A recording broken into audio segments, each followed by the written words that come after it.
सुबह की घटना जो इलेक्ट्रॉनिक मीडिया चला रही है, एक तो सबसे बड़ा सवाल ये भी है कि सबका एक ही क्वेश्चन है कि हमारे यहाँ ऐसा क्यों होता है। सही बात है, हम भी इससे वाकिफ रखते हैं कि हमारे यहाँ क्यों होता है, लोग हमारे ही पीछे क्यों पड़े रहते हैं। हम किसी के घर पे जाते नहीं हैं, जो भी होती है वो लड़ाई हमारे अस्पताल के परिसर में ही होती है और उनके द्वारा ही होती है। आज की घटना में क्या है कि वहां से अल्ट्रासाउंड कराने आए, अल्ट्रासाउंड तो मैं करता नहीं हूँ, अल्ट्रासाउंड मैडम करती हैं। 9 बजे आए नहीं थे, 11 बजे आए नहीं थे, 12 बजे मैडम को जाना है, मैडम मैं तुरंत अल्ट्रासाउंड करी और अपना निकल गई। उनको भी तो 2 जगह जाना होता है। उसके बाद भाई साहब का कहना है कि मैडम से बात कराइए। अब मैडम से बात कैसे करा दे भाई कोई। मैंने कहा कि आप कस्या के रहने वाले हैं, आप चले जाओ कस्या में बात कर लीजिएगा और कहिएगा तो मैं तुरंत, अगर आपको लगता है कुछ तो तुरंत दोबारा भी अल्ट्रासाउंड करा लीजिएगा।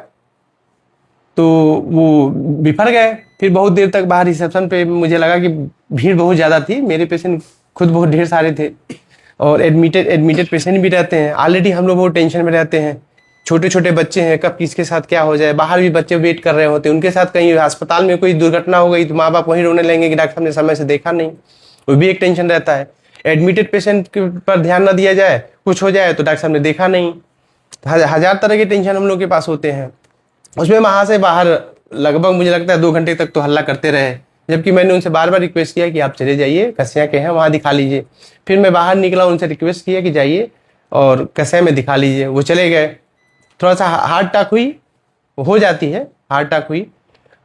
तो पहले तो स्टाफ ने समझाया तो मुझे मजबूरी में निकलना पड़ा, नहीं तो मैं निकलता नहीं हूँ, मैं जनरली अवॉइड करता हूँ।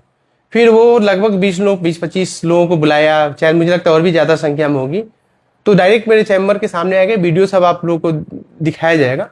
और फिर मैं चैम्बर में जब 20-25 लोग आए तो मैं उठ करके अपने ऊपर कमरे में चला गया और मैं आधे घंटे 45 मिनट तक इंतजार किया। जब मुझे लगा कि सब लोग चले गए तो फिर मैं नीचे आया, मैंने देखा सब चीज़ ठीक ठाक है, तभी बाहर वो लोग 2-4 लोग थे वो पकड़ लिए। और मुझे कुछ डाउट था तो मैं अपने साथ वेपन्स लेके चलता हूँ, क्योंकि मैं सिक्योर नहीं रहता। मुझे पता है कि मैं यहाँ पे सिक्योर नहीं हूँ, क्योंकि आपका एक ही सवाल है, एक ही सबका सवाल है कि आप ही के साथ क्यों। तो मैं उस चीज से डरता हूं कि मेरे साथ ही क्यों। और आज ये तो कल कुछ भी हो सकता है। आज इतना छोटा है, कल कुछ भी है। कोई रास्ते में मैं गाड़ी चलते समय कोई रोक सकता है, मार सकता है, तो मुझे तो अपने आप को बचाना ही है। तो वो तो एक नेचुरल प्रोसेस है और इसीलिए मैंने ले भी रखा है। वेपन्स आदमी अपनी सुरक्षा के लिए लेता है, तो आत्म सुरक्षा करना मुझे नहीं लगता कि कोई बहुत बड़ी गलती है। किसी को चोट नहीं पहुंची, फायर नहीं हुआ, फायर की भी कोशिश नहीं की गई। उन्होंने खींचा तो उसके बाद उसको लिया गया, उन लोगों ने जबरदस्ती किया तो उसको लिया गया अपने आप को बचाने के लिए।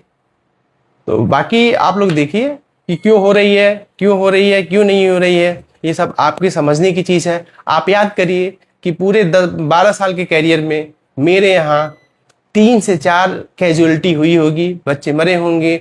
वो भी बच्चे बताए गए होते हैं कि आपका बच्चा इतने दिन में रहेगा या इतने दिन में कुछ भी गड़बड़ हो जाएगा, अगर इतने दिन तक बच जाएगा तो बचा लेंगे, नहीं बचेगा तो नहीं बचाएंगे।